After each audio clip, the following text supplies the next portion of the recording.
Hey there, Cheesemeisters, and welcome back to the Peach Pod. That would have been Summertime Blues by Eddie Cochran, because we're back to the summer, baby. I'm Jeff, and whatever this has come to, it hasn't come to that. And joining me on the other end of the internet, my host. I'm Leslie, and I'm not going to lie to you anymore. I'm in love with Dylan, Dad, and I'm going to see him whenever I want. That much is clear, Brenda. Yes, I do love that she was like, I'm not going to lie. I mean, you probably aren't going to believe it. We didn't think you were lying. No, I'm not going to lie. I love Dylan. I mean, that speech, I just wanted it to end with, but Daddy, I love him! I know. Oh, it's amazing. So we are Cheesemeisters talking about Season 3, Episode 1, Misery Loves Company. Sure does. Yeah, it fucking does. Original air date, July 15th, 1992. So we're back to the summertime. We're back to the beach. But not right away. First, what we get in this episode is the first time we've seen this since the pilot, I think. Maybe there was one for the second episode, but a cold open. Action before the credits. Oh, okay. Like, I'm pretty sure that the pilot started with the Godzilla alarm clock before we saw any credits.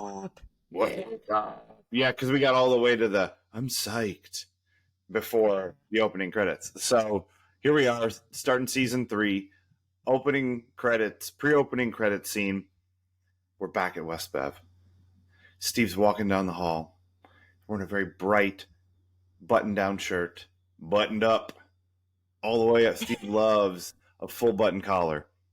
A little longer hair in the back. Oh yeah, no, he's much more. He's got his permed mullet happening, which is a stellar Steve Sanders look. And he's walking through the empty halls, and then there's Mrs. Teasley, and there's a problem. Steve, you failed everything. Nothing but D's. You're probably going to have to repeat 11th grade. Everything's terrible. And then he wakes up. It's a terrible nightmare. It's summertime, baby. No.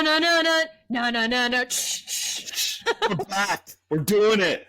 We're still at the Peach Pit. Brandon's leaving for the summer. We're going to see Henry.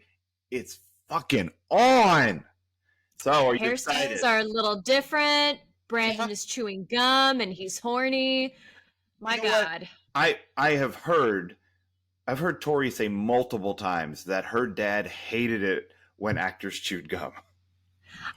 Which makes That's why I was so shocked that he was chewing gum, because like it's not something they like. No, it's not something anybody liked.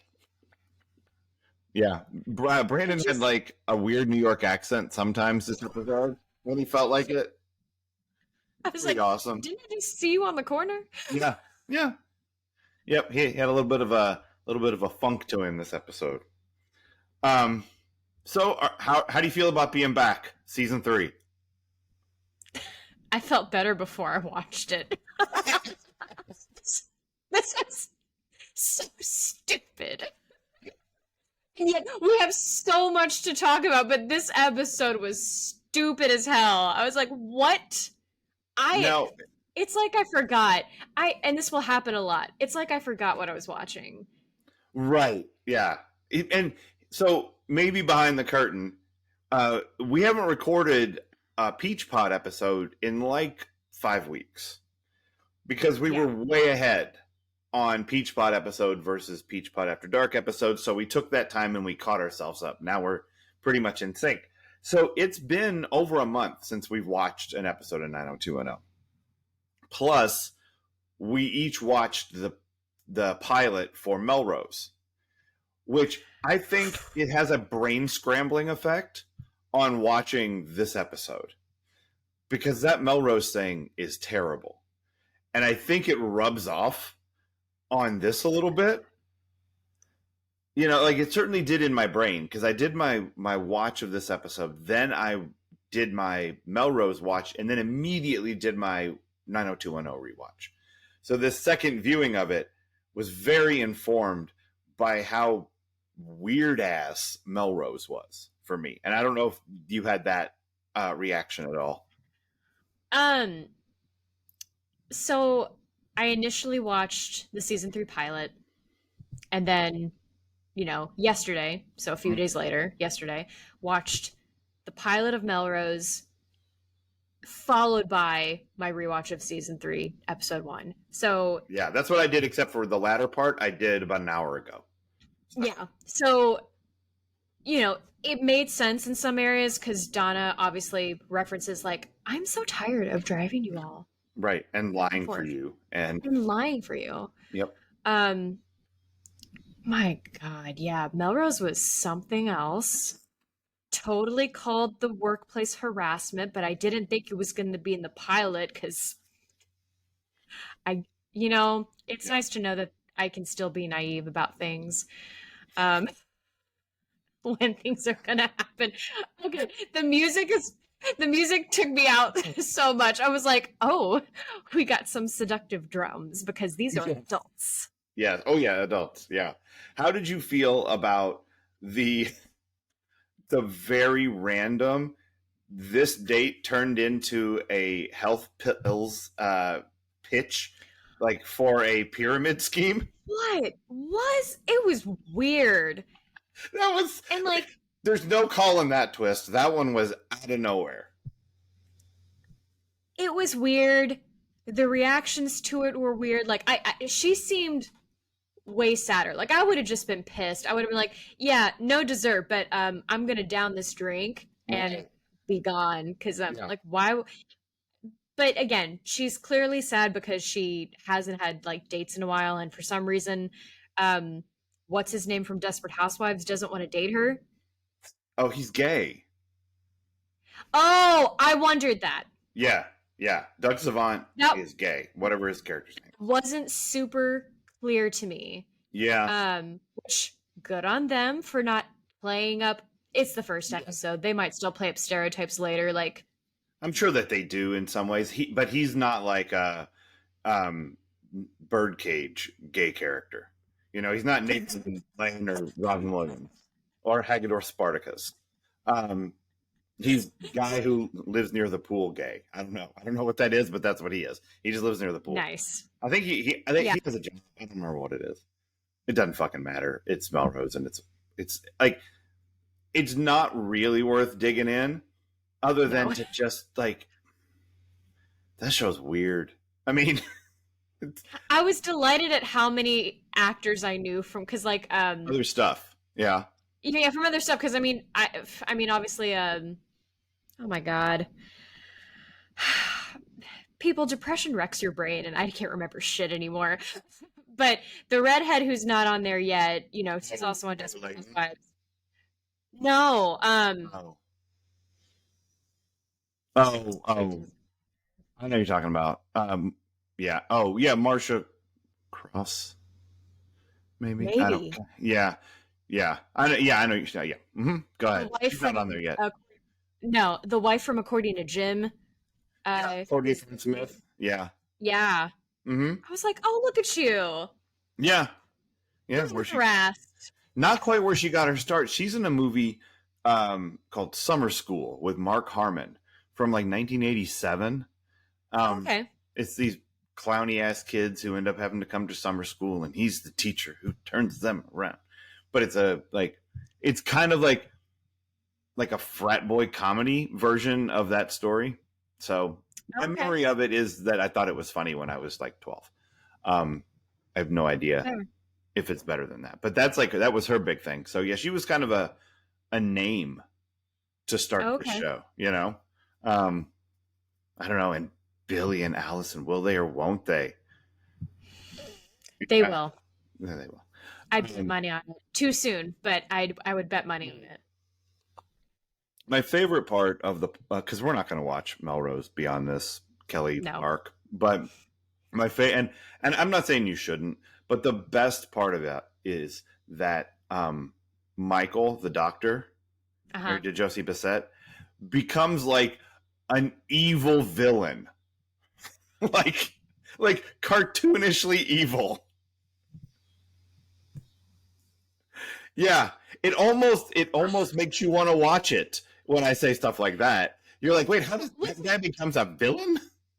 when I read the series synopsis and it said something about murder, and I went, wait, Oh, what? yes, it is bonkers. Yeah, it is a crazy bonkers show. My 20s were way different. Uh huh. But like, what's amazing to me is that the pilot is bonkers, but just in like a way different way. Like it's just Yeah. all these dumb relationship problems, like real surface level stupidity, and like everyone is gorgeous. I mean, gorgeous, everyone, Yeah. and they're all in bikinis having chicken fights in the pool in the middle of their hotel complex. At the end, I mean, it's Yep. so dumb. The chicken fight killed me. I was like that. That's it. My What's her brain's name's leaving. voice killed me. Jake. Oh, you're dating it, baby. Oh, Sandy. Would you, Yes. would you like a beer and chocolate milk? Yeah. Yeah. Wow. Um, so what's going on there for people who haven't watched the pilot of Melrose ever or in forever? Uh, is Kelly is still hung up on Jake, but Jake is not calling Kelly back, and Boy, is she hung up. she's super hung up, and she just keeps like showing up at his doorstep and like not leaving him alone, and he's not drawing lines, not being firm, being kind of a weasel, and like continuing to date this high school girl. And I don't know if you experienced this or not, but I certainly did here. When you watch the Jake and Kelly stuff at the end of season 2 and 90210, you're like, okay, this is like inappropriate, but whatever, this is stupid. When you watch it Yeah. on Melrose, it's like, what the fuck is he doing? It becomes a lot more, for lack of a better word, cringy. Like, I Cringy, mean, but also like, what? stupid. I mean, Yeah, he's trying to tell her he's not interested in his own bad way. And right. then when she goes to walk away, he like, oh, I'm not great with moral dilemmas, and like roughly grabs her. And I thought, Uh-huh. well, that was the wrong thing to do for multiple reasons. Right, right. And a lot of the shit he was saying too, I was like, man, this is catnip to young people wanting to be in love and thinking that like Right. that I can fix him. There, man, this whole episode was just like Yeah. I feel like Torture Poets Department should be playing in the background. Well, the thing that bugs the shit out of me with the Jake thing on Melrose is, um, okay, so we figure Jake is in his mid 20s, mid to late 20s, right? Maybe 30. Okay, Like just maybe. looking at the people, he's living in this apartment complex with gorgeous people in their 20s, some of whom he has slept with. It's pretty implied that he and Sandy have had relations. He's like a model, or he has no job, but he's like gorgeous, and he hangs out Yeah, at a bar shooting pool all night. This guy is not lacking for opportunity, yeah, and he's choosing to not shut it down with a high school girl, and it's yeah. really creepy. It's either this makes no sense or you're a predator. And is that what you want the main character for your brand new show to be? Right? Because I'll give him this much. They were both saying stuff to appeal to the other unintentionally. Sure. Like, or like, I would say more on his end because I swear, this is the most naive and vulnerable we have ever seen Kelly. And At also least for me. stalkerish. I know. I was like, "Ooh, you're showing your inexperience a little bit, honey." But he kept pulling the whole like, It'll never work because I'm older, and you think you want an older man, but you don't. You can't fix me." And you could Right. tell, like, by the way he was going back and forth with it, he thought, "Oh, but maybe she could." And it's like, Right. no, I think you just want a young girl. Yeah, which means your main character is creepy. Yeah, he's not a good guy. And, Again, the way he like really roughly grabbed her, yeah, which yeah, ugh, your main character is not a good guy, and everyone has chicken fights in the pool. I mean, so much pushing and pulling of people in the pool, mhm, like yep, that's my hard limit, you yeah, know. and eventually, spoilers, someone who lives there blows the complex up, explodes it, boom. It's Billy, isn't it? It's not. Um, I don't know. His acting could tear the thing down one brick at a time. I mean, I'm not. I don't like to say, but whew, I'm not sure he's good at. He was a good You soccer know, player. You know who that is, right? Whose brother that is? no, who is it? That's Andrew Shue, Elizabeth Shue's brother. Oh, Yeah. okay. Mm-hmm. Work But that I don't nipple know. card.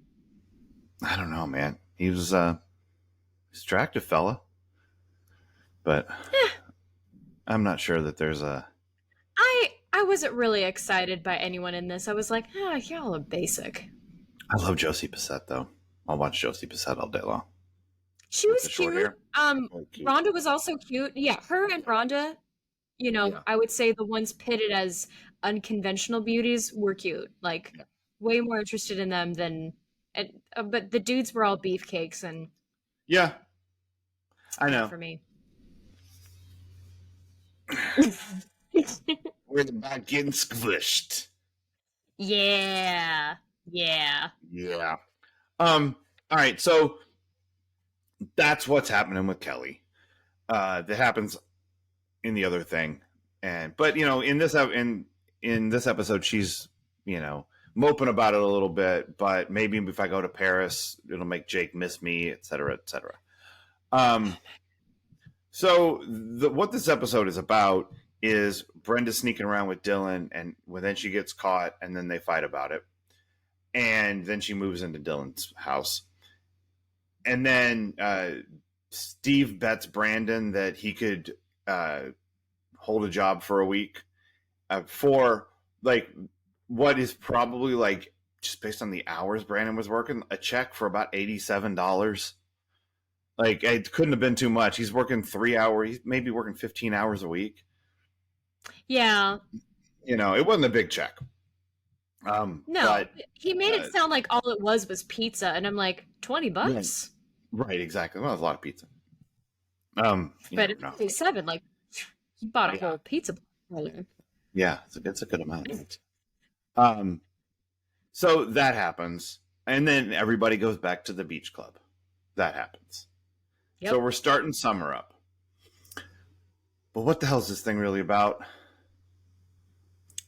Ooh, you want me to go first? Yeah, you can go first. Okay, so of course we're back at the beach club, and we see Henry. He hasn't left his perch. He's still watching Days of Our Lives. Yeah. Bless him. He's studying up for medical school. Wait, wrong show. Um, You don't know. I mean, he could be up to all sorts of things after this summer.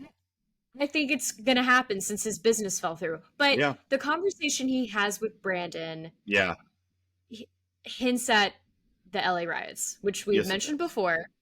But now we have officially, I checked the timeline and everything, we have officially reached this is the summer of LA Yep, riots. yeah, they've happened. And they've happened. This airs afterwards.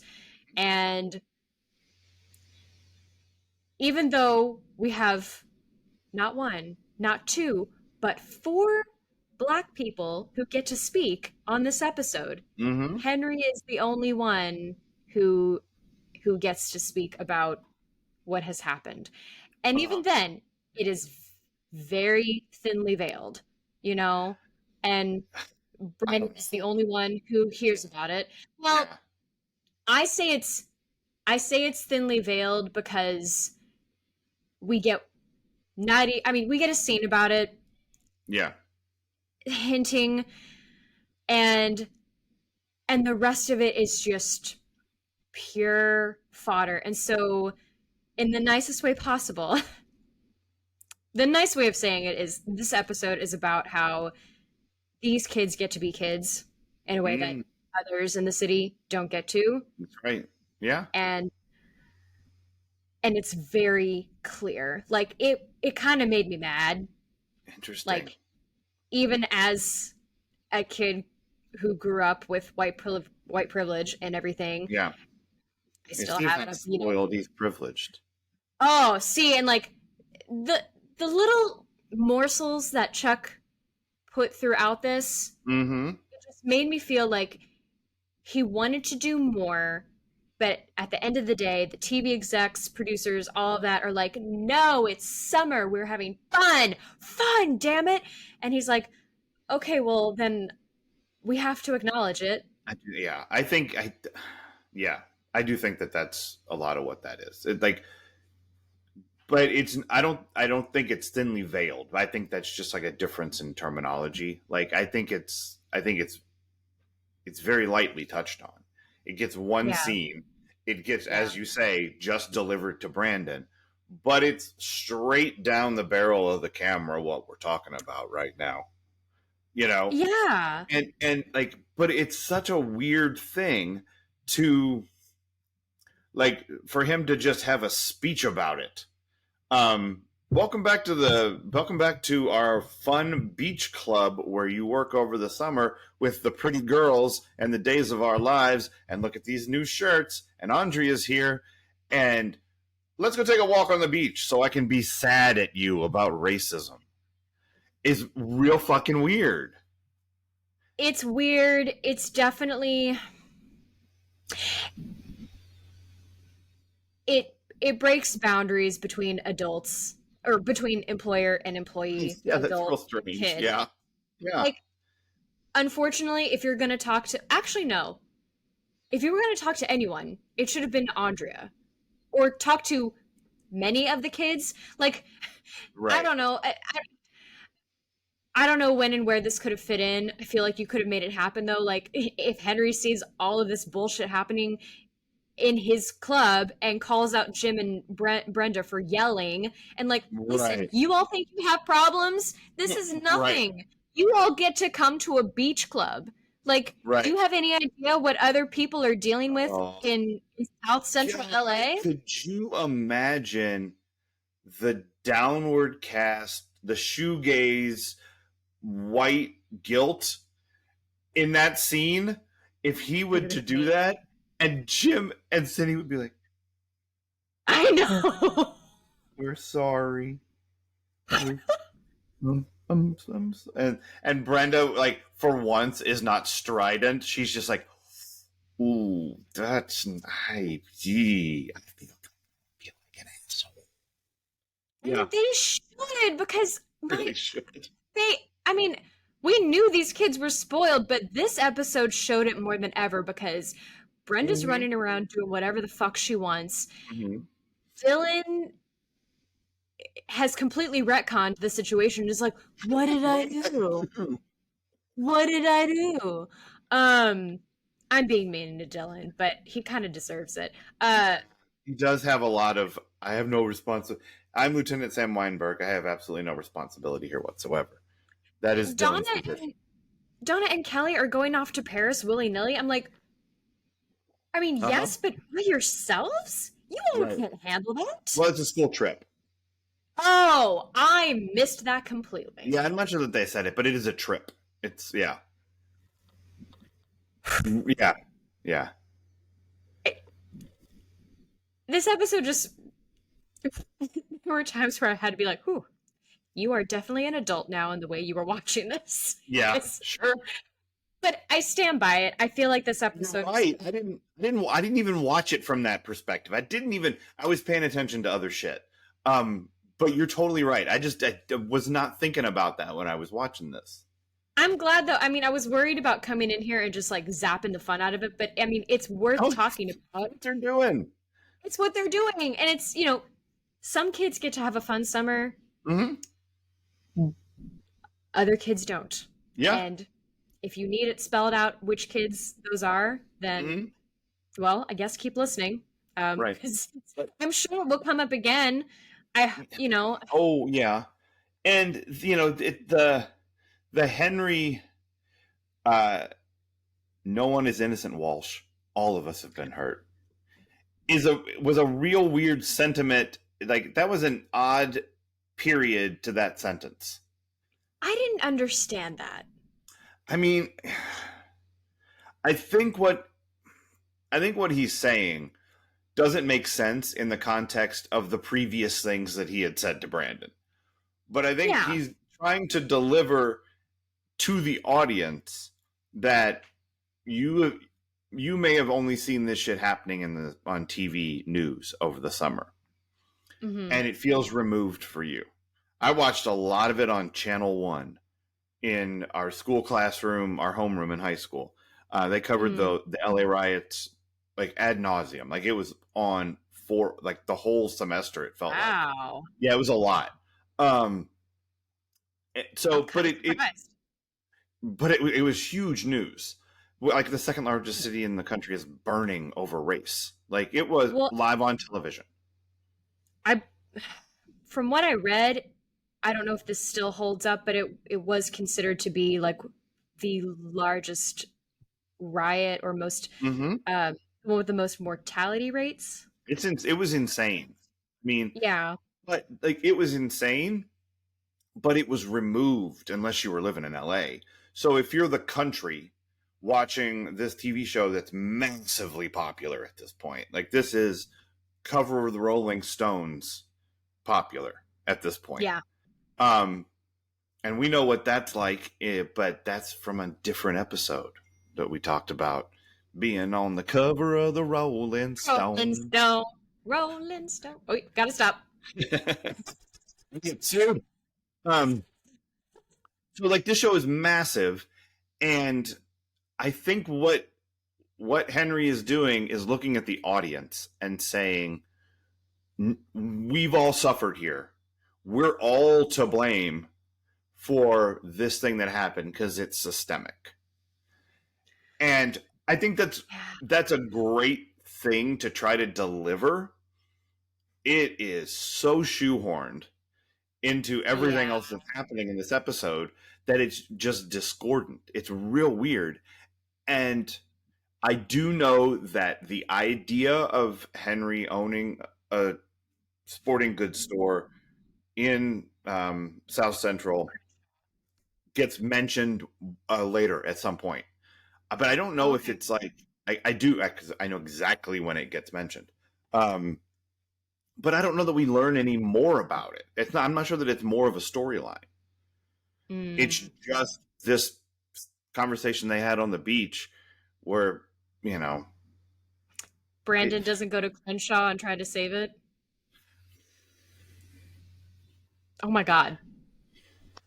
Just what the wait, hell? Just wait until my favorite episode of all time, season 10, Home and Away. People. No, I'm telling you, there's a reason why that is my favorite episode. Yeah, we're only 9 episodes away from the greatest episode of television possibly ever produced. Yeah. Yep. I have a necklace, but they're not pearls, but I'm clutching. Oh, you should clutch everything in relation to this. So but I don't know that the actual Henry part of it gets developed anymore. It's just a thing that they have to put in the middle of this silly ass teenage love story thing. And so it's weird. You know what it kind of reminds me of? It kind of reminds me of in Mad Men when we Mhm. finally get some, some black characters. Uh-huh. And Matthew Weiner specifically stated, like, we're going to touch on these things, but like, I'm not the person to write these stories. Right. And I wonder if Chuck Rosen felt the same. Like, at best, I can hint. I can I put mean, this stuff in.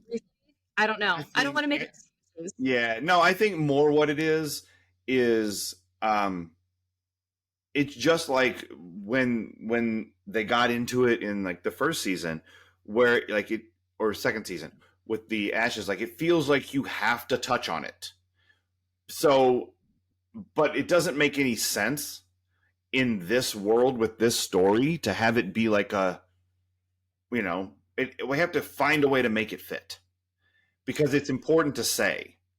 So we got to kind of Yeah. just give it to Henry. We can't give it to the two black people that talk to Steve, which, by the way, I don't recommend black people talking to Steve. It does not go well. No. So just be warned, everybody. Steve's not, no. I mean, he wasn't trying to, but he also is not super helpful. Brandon knew to get him out of the way. Yes, he did. Yeah, he's like, oh, this is going to go downhill real quick. Yeah, I remember when we tried out for basketball. Yep.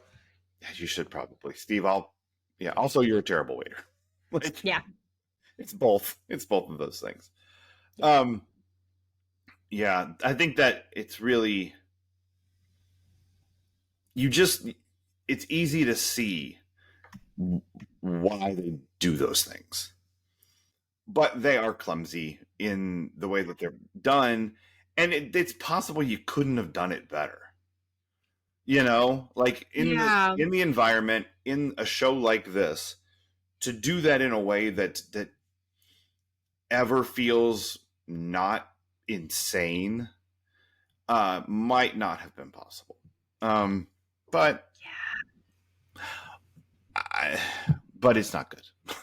Like it's not. Again, it goes back to the question I had, I think, when we discussed the ashes. Like, it's worth doing these things, but like, or I guess what I'm trying to reference back is my question, like, is it worth bringing up these storylines if it's not going to be done great because you're at least getting awareness out? Yeah. Or is it better to not touch on it at all until someone who writes better and has a better grasp on it? I don't know. I think I'd rather have it than not, but I mean, me too. Yeah. Because it does feel weird not to touch on it. Yeah. It would like if you thought here's the weird contradiction. I don't know that you notice the privilege unless they draw your attention to it the way they do in this episode, where Steve is like, I'm privileged. And they show these interactions. They actually have black people on the show to say things. And if you don't have that, do you even notice how privileged they are? But yes. but if you don't have that, their privilege is so much worse.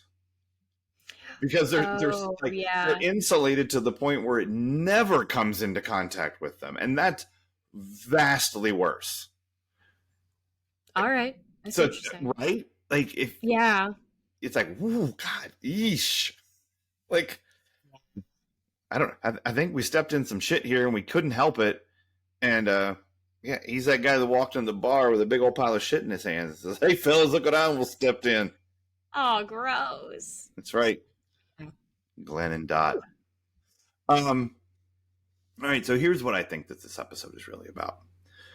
I texted this to you, and it of course made a High School Musical thing happen in your brain.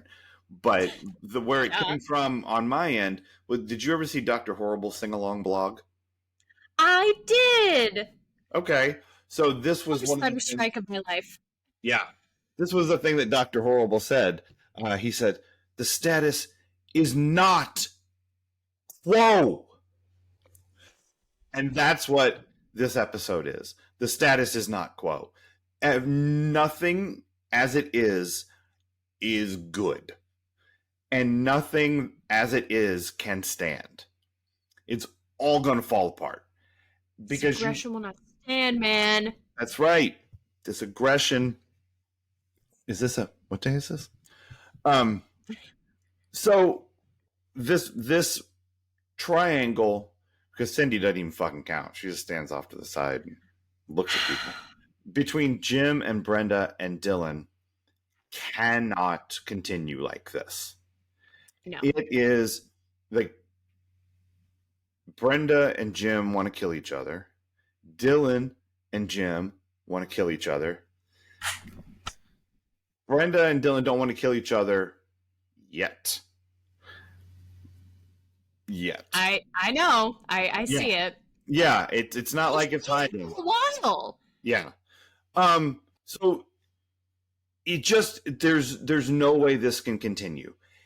It's Dylan wants Jim's hands off his money. He wants him to don't you ever ask me how school was. It's like the lamest fucking comeback. Mother. Yeah, exactly. And And it's such a teenager thing though, like, how was your day?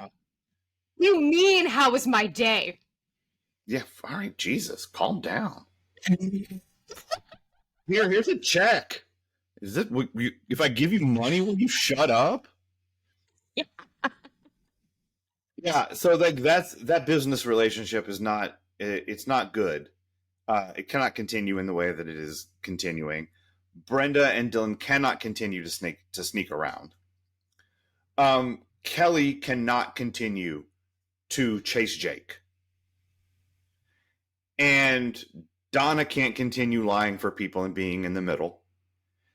It's costing her a lot of gas. Yeah, and a lot of, I mean, she's going to end up getting wrinkles or something. Like, dude, she's stressed.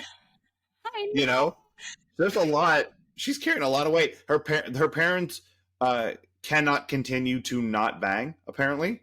So divorce is called off. And It's not. Dawson's parents hooked up a ton when they were like, oh, we're divorcing. I mean, here's the thing.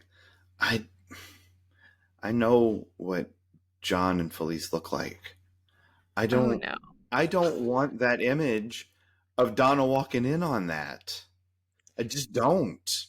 I didn't believe it. Oh, interesting. I didn't believe it at all. Yeah. I mean, obviously it's written and we have to believe it for like that purpose, but right. Again, for everything you've heard about their relationship. I was like, yeah, like if I was an IC in the room and I'm reading this, I go, where did this come from? Yeah. You know what? Next week you'll know exactly where it came from. Uh-huh. There are machinations happening that you don't even see that are happening right now. He's trying to get pregnant to keep him there. Oh my Lord. Oh, I don't even fucking want to think about that. Because we know she's against condoms. It's true. Yeah, and she's not practicing abstinence. She's just giving out STDs left and right. Like she's passing them back and forth. This is not good. Steve and Nat, that relationship cannot continue. That is untenable. That status is not quo. I know. Steve and Dreaming of Mrs. Teasley. And Mrs. Teasley and Steve's grades. That is not a status that is quo. Even though it was a dream sequence. Brandon and Andrea's relationship. Their will they, won't they. She likes him, and now she has a boyfriend who is Peter Good for her. From 6 Feet Under and Sports Night. Oh yeah, no, he's big time, Peter Krause. So that relationship is on some rocky ground. David being a dork is no longer status quo. He was tan. His hair was swept nicely. And he gave Steve shit, which he would not have done before. He would have, hey, big guy, Yeah. Like, yeah, exactly. Now he's like giving Steve shit. Have him make sure he embroiders your name on there, Steve-O. Like David is no longer who he was. Watching someone die changes you. Apparently, makes you cooler. Jackie and apparently, I mean, that's what happened. I didn't write the show. That's just always gonna be my excuse. Like, yeah, I didn't put it there. Jackie and being pregnant is not status quo. That is No. changing. And the last thing that is absolutely changing um, is Brandon and staying out of it. Because he's up in it again. And so we've set things up that are going to start to roll in. But I saw something here that I don't think, like, just in the same way that I didn't see the privilege of this episode. I think there's a thing that I saw that you didn't see too. I think that all of what is to come that is not the baby's fault, because there's stuff that's coming that's the baby's fault, and it's all part of the same stuff. And you'll see next week. Mel has to start selling or making meth. Oh no, we're not there yet. With his, he's just selling nitrous on the side. No, all the stuff that is not the baby's fault, I think, is Henry's fault, and I think he did it on purpose. No. Because think about it. Oh no. Henry is pissed, right? Like, no one's innocent, Walsh. So what Henry does is he starts keeping things from Brandon. Right? He doesn't tell him that Andrea's working there. This is like just some low-key fuckery. Like, he's Was she your girlfriend? Right. Oh, I thought you'd be happy. She used you as a reference. How could I not hire her? Your sister over there? Right. And then he doesn't tell Brandon that the new couple in Cabana 19 are his parents. And if he had, then Brandon and Brenda would have known about it. And they wouldn't have caught Brenda. So I think Henry is not telling Brandon because he wants to fuck some shit up this season. Good. Mm-hmm. Also, some sexcapades are totally going to happen in the Walsh cabana, and it's not going to be Cindy and Jim. Like, I guarantee you right now, like, Brandon's going to sneak someone there, or honestly, it's probably going to be like Steve or someone be like, give me the keys to your cabana, man. Steve is big on getting the keys to get into places. And that's all I'll say. Man, get your own keys. Yep. Yeah. Sometimes you get a key through money, and sometimes you get a key through legacy. And we'll have to talk about that a little bit later. Because everyone knows what I just said, and you don't. I do not understand why the Walshes got a cabana. That seemed like a huge waste of money to me. They really swung around on Jerry Rattinger in a year, didn't they? I mean, they were like, we don't want to hang out with those motherfuckers. They're awful. And now they're like, surprise! They're like, we want to drink the Kool-Aid. We want a red pill. Mm-hmm. You don't want to know what's going on in the world. Like, we want to waste our money. We're way richer than we were last year because we were stressing this shit. Even though Jim didn't take that promotion, even though he lost the mall job or the mall account. Thanks, like, Brandon. Yeah. Brandon. I know. So Brandon is just done with staying out of it, and here we are. Anything else that this episode might have been about? Yeah, I don't know. I don't think I have anything else about. I mean, I could go on and on, but no, nothing that we haven't already touched upon. I guess there's one thing that we haven't touched on so much, and that is Jim Walsh might be the shittiest parent on the planet. When he handed her that card, I went, "Are you fucking kidding me?" Yeah. Like, I didn't know I was watching Clueless. No, it is Jim is so dumb because his position is untenable from the minute he puts it out there that she's not allowed to see Dylan. Why don't you instead have a conversation with your child instead of just yelling at her?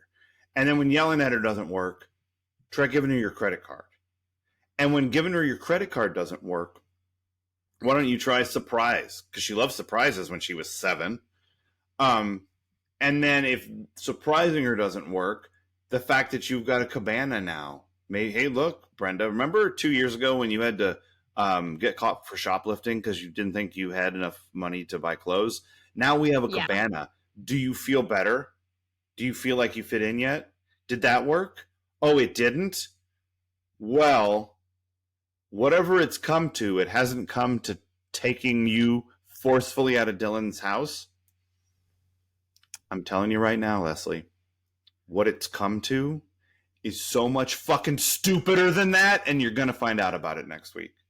Oh my God. They're Mhm. gonna let her stay there. They're like, bet you two will be pulling each other's hair out in a week. Okay. I cannot wait till you watch it. Because what Brandon implied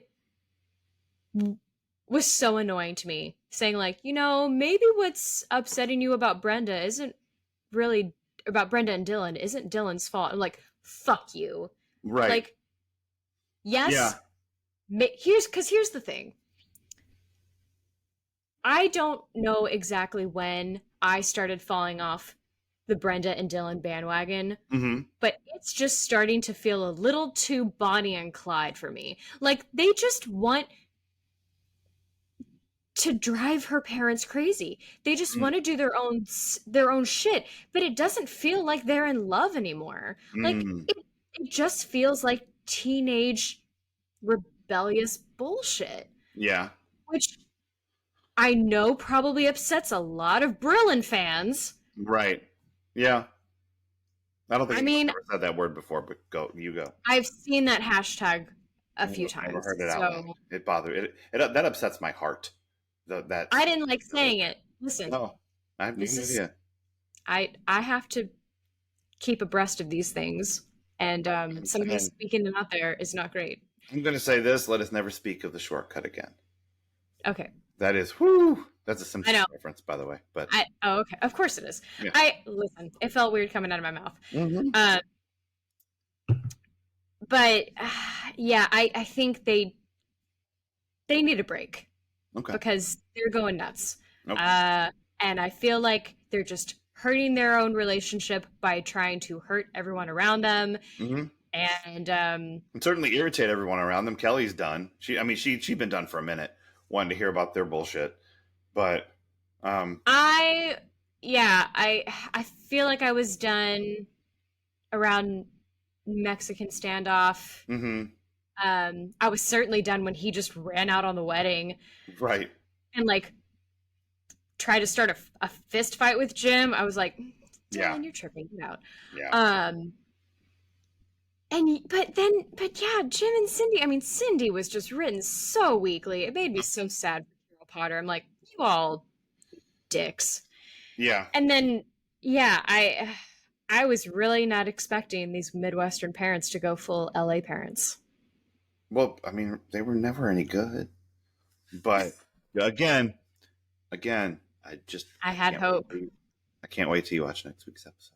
I know. I may just stay up late and watch the next episode because yeah, I cannot wait. I'm so curious. Messages. All right. So, what did this make you nostalgic for?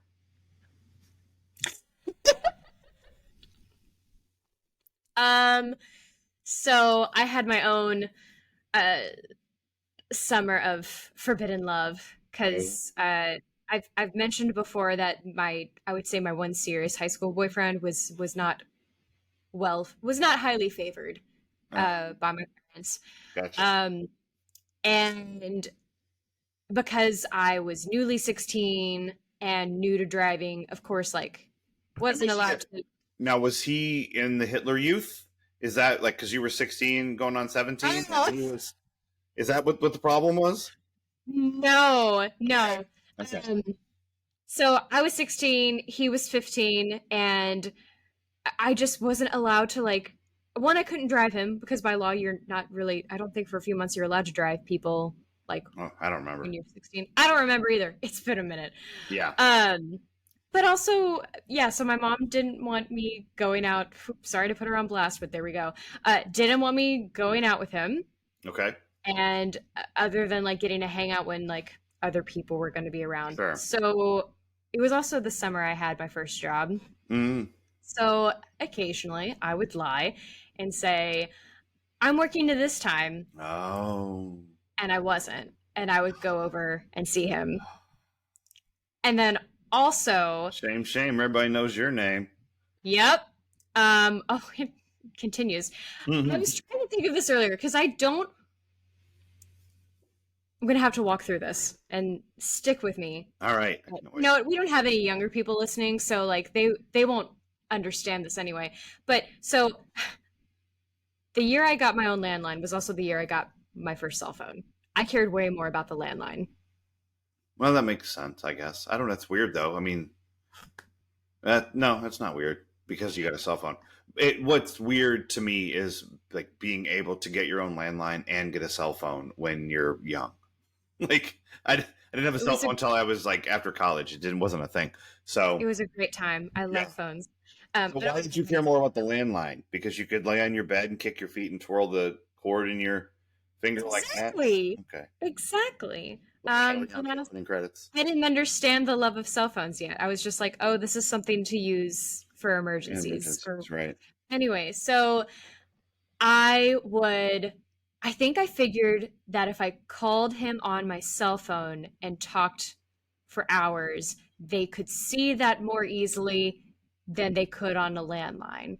So I would call him to let him know, like, hey, I'm in, I'm in sleep mode. So it's safe to call me. And he would then call my landline. And thankfully I was on the other side of the house. So I would just pick it up on the first ring. Mm-hmm. And that way we could talk for much longer because.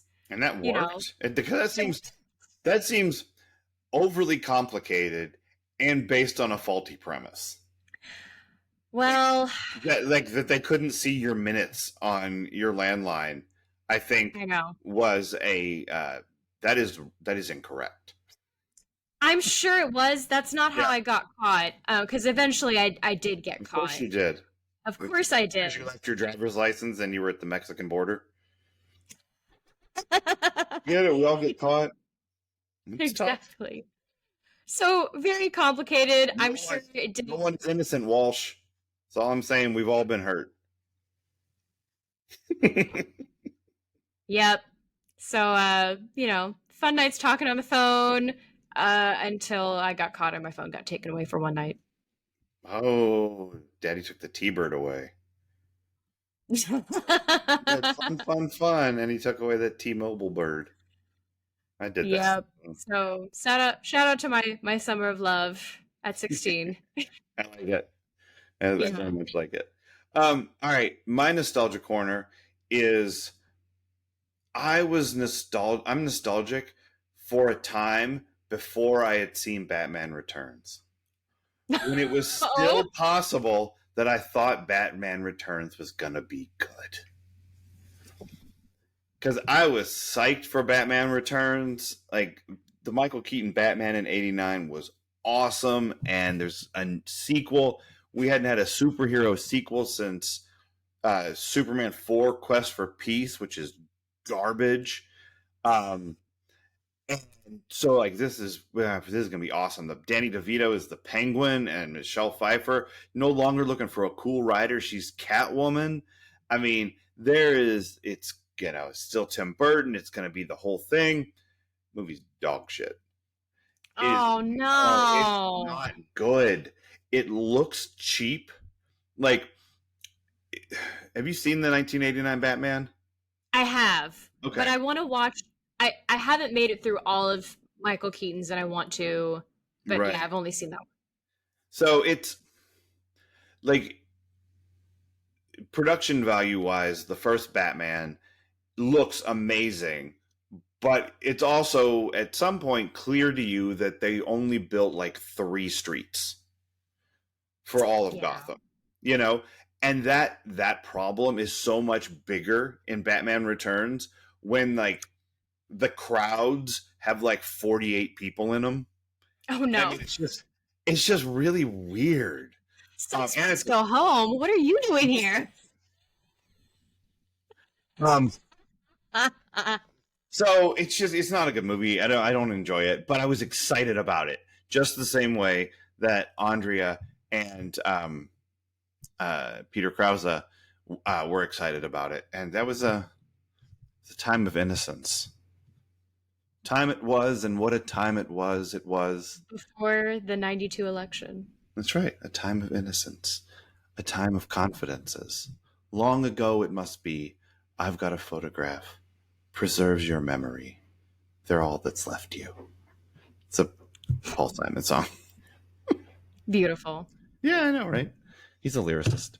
All right. Who is your Steve Sanders Memorial worst person of the episode? I'm still struggling with this. Okay. So run me through your list of candidates. Who do you think is on the list? I think Jim is on the list for his ass backwards parenting. Yeah. I think Brenda's on it for just, I mean, being a selfish brat. Yeah, like Yeah. I'm speechless. I'm just like, man, you really don't give a fuck. Mm-hmm. Dylan for retconning and being like, what did I do? Yeah. What did I do that was so wrong? Yeah. You took her out of the country. Yes, you left the country. Yeah, with a minor. You left the country. You repeatedly disobeyed these people that you claim were like your family. If he'd crossed I don't know if this counts for international borders, but there's something called the Mann Act that makes it a federal crime to cross state lines with a minor for the purposes of sexual whatnot. Oh. Yeah. Chuck Berry was arrested and charged for a violation of the Mann Act. That's the reason I know what it is, because it's something that Chuck Berry got arrested for. I know stuff, and the reasons are not always clear to me. That one, I know why I know it. Yeah. So, but I don't know if that counts going over like the international border. I would imagine it would be like, even bigger than the Mann Act. Like the Boys to Man Act or something. Like it's just like it's worse to do what he did than if he had gone to Nevada. Yeah. So, goddamn, Dylan, don't be an asshole. Steve also sucks for his comments about I'm not spoiled, I'm privileged, and thinking like self-aware though. Thumbs up for that. I was shocked. I was like, oh, Steve knows. Yeah, he wasn't self-aware that he was terrible at being a waiter. Like he didn't have that. But knowing that he's privileged, he had that. Yeah. So I think those are my main contenders. Okay. Yeah. And again, I'm just torn because I don't want to keep giving it to Brenda and Dylan, even though they're like, clearly they want us to give them that. Right. They are on your last nerve at this point. They are, but still mourning Shannon. And of course, by mourning Shannon, we're also mourning Luke. I know those are the real people, not the characters, but they're real in our hearts. Well, yeah. And I mean, it is like people still feel very strongly pro Dylan and Brenda. I mean, that's a thing that's out there. I know, that's why I'm scared about all they've said this episode. So I will give them the benefit of. I think what's happened with the fan base of this show is that people have gotten over it a little bit. Like not the show, but being an active participant in the drama. I think there are people who care and have an opinion. I don't think they're gonna pull a knife on you in the market, anymore. I mean, thank goodness. Yeah. But as we all know, with the age of the internet, pulling a knife they're more likely to pull a digital sword. Knife, right? Yeah. Send me a knife emoticon. That's right. Or a knife emoji. that would be really funny. Please don't do that. The only comment on this episode is going to be a knife. Have anxiety. Don't do that. Just one comment. Yeah. But they don't know any better. They're teenagers. They think they know everything and they don't. So I'm gonna say Jim, because what the fuck are you doing, man? I'm with you. This like Jim Walsh, like everybody around him is the dude. Nothing is fucked. Nothing is fucked. And what Jim needs to understand is that the plane has crashed into the goddamn mountain. Like, you have fucked this up so bad. And the only thing you can do is do something dumber. Yeah. And, I can't wait. So, yeah, I agree. Jim is my worst person of the episode. This parenting is, I mean, you know, I mean, my standard line on Iris is I've tried nothing and I'm completely out of ideas. Jim is trying everything except for the thing that makes sense, which is just like talk to your kid. Yeah. So, I mean, points for efforts, but he's just flailing. Does he not know the Beatles hit Can't Buy Me Love? No, he doesn't know that. What the hell? No, he doesn't know who Ronald Miller is. Also, I know exactly why we could watch Can't Buy Me Love if we wanted to. I know what the No Connection is. And it's coming up this season. So, excitement abounds. For people who have seen Can't Buy Me Love, you probably put together what it is I'm connecting. But another Grey's Anatomy alum. Yeah, for sure. Yeah. And the best glow up. Just talking to Ronald Miller. Yep. Wow. Telling him that no one is innocent. We've all been hurt. McDreamy. Let's have a prom. Yeah, fuck the fucking prom in the hospital. Dumbish. That's dumber than anything I saw in Melrose Place, that prom in the hospital. His daughter or his niece, I think it was his niece was dying. He wanted to do something nice for her. My God, Jeff. No, it's all dumb. It's all stupid. It gave us Meredith and McDreamy hooking up again finally after a year or however many months apart. His granddaughter was dying, and she just wanted to see attractive people have a chicken fight in the pool of their apartment complex. He died. So they did it in the hospital right there for her. Stupid. Yeah. All right. So on Friday this week, Cheesemeisters, join us when we dive deeper into the idea of a rich man trying to get in touch with what it's like to be a poor man. And there's a bet involved. We're going to watch Trading Places, which I believe you have not seen. Correct. Okay. This is not one of the ones that for me is like a top 5 or whatever. I like this movie. I think it's funny. I've only seen it once or twice. So it'll be fun. So join us on Friday when we watch Trading Places. And join us here next week, Cheesemeisters, when we watch Season 3, Episode 2, The Twins, The Trustee, and The Very Big Trip. Oh, my Lord. Fucking cannot wait for this shit. Till then, Cheesemeisters. Bye. Bye. Au revoir.